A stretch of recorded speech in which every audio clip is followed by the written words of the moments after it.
ideas on the sustainable future in there, like sort of pedal-powered trains with cooperative people all pedaling together.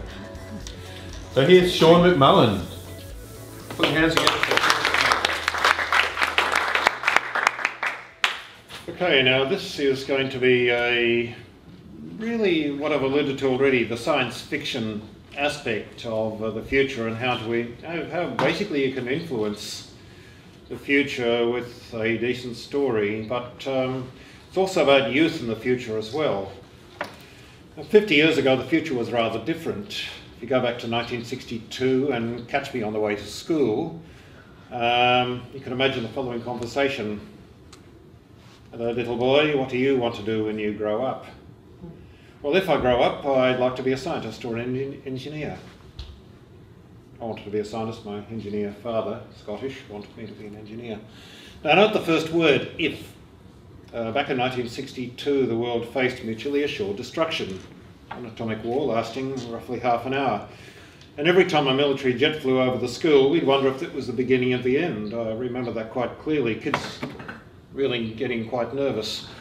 Today, kids assume the jet's something to do with the Grand Prix. Now that is the main difference between then and today. Back then it was a question of whether or not we'd have a future, genuinely. Now it's a matter of what the future is going to look like, which is an improvement, even though a lot of people would say the future is not a pretty sight. Now, it's a bit like a smoker being bailed up by a mugger. Now the mugger has been put in jail, but the smoker is still smoking. So what are his prospects? And what are our prospects, if you take the analogy into the real world? Well, the good news is that we're unlikely to be snuffed out in a 30-minute nuclear war. The bad news is that we have the illusion of time to spare, more than half an hour anyway. And from a young person's point of view, because they're going to be, a lot of people will be alive around about 2100 who are currently, born now. What are we going to do at that time? Well, confront a smoker with a loaded gun and he'll probably give you his wallet. Confront him with a health warning on his packet of cancer sticks and he's going to say, well, maybe I should think about giving up, but on the other hand, one more won't hurt. We do that to the environment every time we get into a car, and it's at quite a lot of levels. It's not a very efficient form of transport. CO2 aside, it's an awful lot of resources, and then it gets crunched after about 10 or 15 years.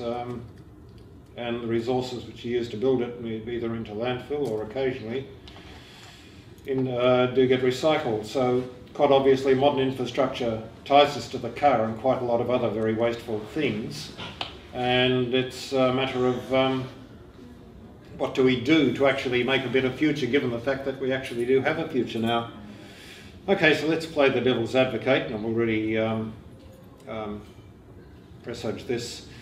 Let's raise the temperature by between 6 and 12 degrees, and that's a lot more than we think it's going to be in 2100.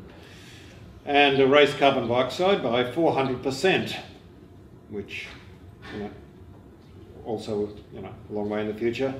Take oxygen up by 50%.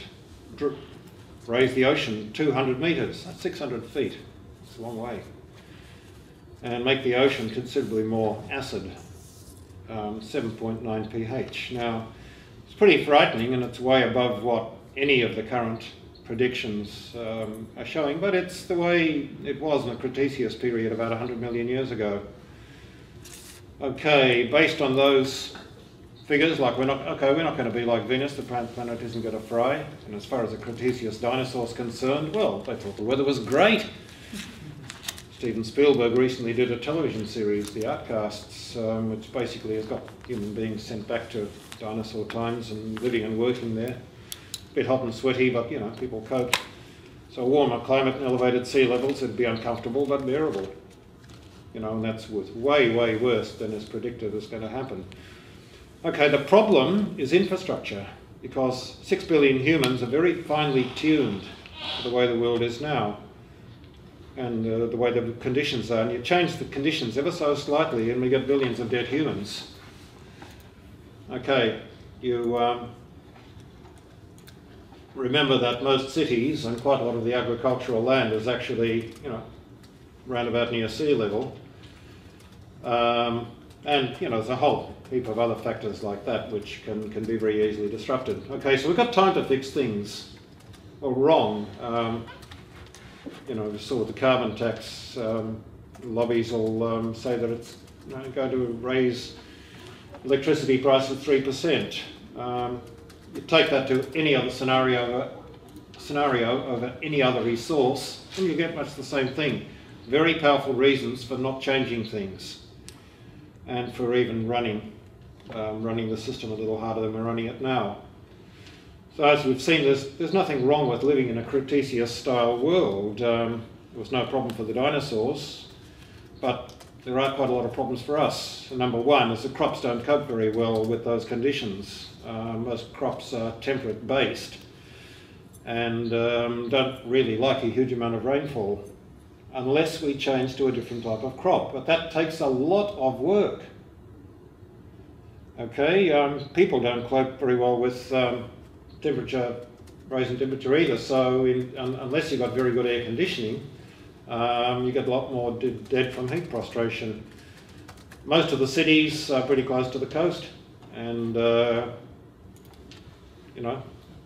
they don't have to be under 200 metres of water to be reasonably unlivable. Okay, I can go on, but you get the idea. On the other hand, what are we worrying about? Because with 2100, we'll be dead. And anyway, people can live in a warmer world. Well, I think both of those are wrong. We're talking about infrastructure, and our city and our civilization's ability to support the infrastructure is pretty finely balanced. How much of a bump would it take to tip that infrastructure off the rails, and when might it happen? Well, the answer is actually not very much tipping is needed, and it could happen as early as tomorrow. It doesn't have to be climate change, as we've been looking at it. Things could get very cold very quickly, and they actually did. Go back to 1815, you can Google that quite easily. Mount Tambora in Indonesia blew up. The following summer was cancelled worldwide. You actually had snow falling in, June in America. Quite a lot of starvation. We don't know how many died, but it was a significant fraction of the population of the world. Now, and once again, you can't tell, we didn't have the records. But impose an event on today's infrastructure, which is much more finely balanced because we're not as agrarian as we were then, and it's facing some pretty serious starvation. Now, really big eruptions happen every few hundred years. In 535 AD, Anno Domini, just early Dark Ages, Krakatoa, the one that blew up in the 1880s, had a really big blow up. Much bigger, and basically the Dark Ages became really dark. They had a similar cold snap worldwide. The snow falling on the remains of the Roman Empire was actually sort of reddish tinged. It was as bad as that. But once again, it was a largely agrarian society that could cope a lot better than we can now. I've recently saw over the last week that the little ice ages of the 15th, 16th and 17th century are now being possibly linked to a series of volcanic eruptions. Not just one blow-up, but a number of them. But that's really quite new research. So, but once again, if it turns out to be true, it just goes back to the same premise, and that is, it doesn't take a huge amount to cool the Earth down pretty quickly, and we're not really geared up for it very well. Okay, well, you can say it's lucky we're rich because we're rich enough to afford food. Well, not really. You go back to 1859, the Sun performed a really big coronal mass ejection called the Carrington event. Imagine another one happening today. The subsistence farmers of the Earth would hardly notice. They can get along fine without electricity, but we rich people live in very big cities that are very severely dependent on electricity. And you don't actually even need a Carrington event. Just send a sounding rocket straight up with an atomic bomb on it, and you let it off in space, and the electromagnetic pulse knocks out basically electrical devices on a very, very large scale. They're very hard to build again. to need electricity to build transformers, in other words. So running water, lights, heating, refrigeration, cars, trains, the internet, food transport, they go out pretty well instantly. And how much food do you have at home right now?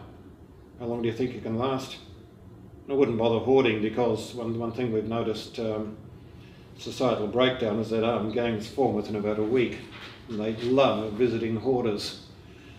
Okay, so maybe you're feeling lucky, maybe the sun and the volcanoes will behave themselves during our lifetime, and that means we're okay. Well, it's wrong on a number of levels. The climate will heat up, and even if the climate doesn't heat up, the CO2 is going up, so the oceans are acidifying. That's a whole lot less seafood. And remember our delicate infrastructure. Long before the resources run out, and this includes mining resources, things get very expensive. It's basically supply and demand. If we're demanding sufficiently heavily and there's not much of it going around, people who've got it can afford to charge a lot more. And food production is very heavily dependent on oil, for example. So if you don't have a great deal of oil and you continue to use the same delicate infrastructure we've got right now, it becomes very hard to feed yourself.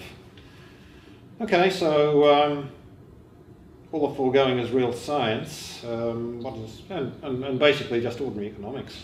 So what does science fiction have to say about changes in the future? Well, the end of the threat of nuclear Armageddon was just as upsetting for science fiction authors as it was for the CIA and the KGB. It was basically mass unemployment because there was no more Cold War, and it became a lot harder to earn a living. Authors had to come up with something more sophisticated than sort of ruins and radioactivity for their vision of the future. Now, Neuromancer was an interesting breakthrough novel about how to imagine a brave new future, because although, as I recall, I haven't read it for some years, there was a war involved. It wasn't a really severe one, and basically it showed a very different city, which was, worldwide megacity, I suppose, which was a projection on what we've got now. Science just carried forward, and it was really cool.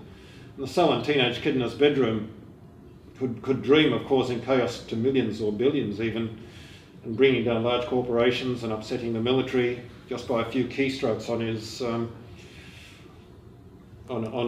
his workstation. So the cyberpunks are born, and young people could hardly wait for it to happen, and happen it did about a decade later. Now, what about environmental futures? The great movie director Alfred Hitchcock once said that movies were life with the boring bits edited out. And readers of books and reviews, the readers and viewers of movies and books still want those boring bits taken out. And so we tend to get unrealistically fast disasters, like we saw with climate change in The Day After Tomorrow. It doesn't tend to work that way, even though it goes on apace. And resource depletion, well, there've been a couple of movies on that already, including one of the James Bond ones. So how do we authors get around the entertainment value with this very slow step into disaster? Like a nuclear war is a great way to get a disaster established. Well, you just step straight into the future scenario and you give a few clues about how we got there. That's what Gibson said in Neuromancer. He just dropped you into a very futuristic city and showed you what life was like. Pretty shocking, but you can then, well, do we want to live there? A lot of people said, yes, we do. So the culture of the of his own version of the World Wide Web was pretty well established by the time the World Wide Web came along. Okay, I wrote a story called The Precedent, which dealt with a whole swag of disasters, from climate change to resource depletion, to basically show that there wasn't enough to sustain the lifestyle we've got. It was pretty prolific and until everything ran out, and young people basically ended up pretty bad-tempered about it. So I set the precedent in 2035. Everybody born before 2000 is put on trial for climate crimes. And killing of the guilty, nearly everyone who's 35 or older, that includes me, is done on an industrial scale. Methods of execution include the tipping point, gallows, the carbon dioxide mask, the rising sea level tank, and the personal greenhouse. The precedent's actually black comedy, and but on the other hand, it's a black comedy along the lines of Huxley's Brave New World, Neville Shute's Nuclear War, and George Orwell's 1984. You seriously want those scenarios? Well, in their own way, they were sort of unlikely to happen, but on the other hand, they gave people a pretty good view of something like that, and most people decided, hey, we don't like this. So would entire younger generations really take revenge on older generations? Well, maybe to some extent. The world has been trashed, the guilty are still alive, there's still videos around of people driving around, living the good life, flying overseas, using resources that are finite, and they're now living in squalor, and most of the guilty are still alive. Would the young people feel a bit annoyed? Would they feel resentful? Would they even feel homicidal about it? Well, older people have done all the damage, wasted the resources while living the good life, yet now they want their pensions paid, their medications subsidised, and nice retirement estates with convenient golf courses. What will the mood be like? Well, you can imagine yourself sitting in your own house, those of you who have them, in 2008. And the repo man arrives and announces that your house and your savings are being seized. Turns out that your parents have been clever enough to tie your assets to theirs, but they've been stupid enough to lose the lot on the stock market in the GFC crash of 2008. Okay. You move into a small rented flat with a mattress, a blanket and a change of clothes. That's all you've got left. And then your parents turn up and ask if they can move in as well for the rest of their lives, rent-free. Think about how you'd feel. Now think about how young people of 2012 might be feeling about the future. And the conversation with that young person of the future might be, what do you want to do when you grow up, little boy? And the answer would be, perhaps, well, get the world out of your hands, clean up your mess and put you on trial. So there's some science fiction, some entertainment, and some resource depletion. And we'll see if we can get our next speaker going. Thank you very much, Sean.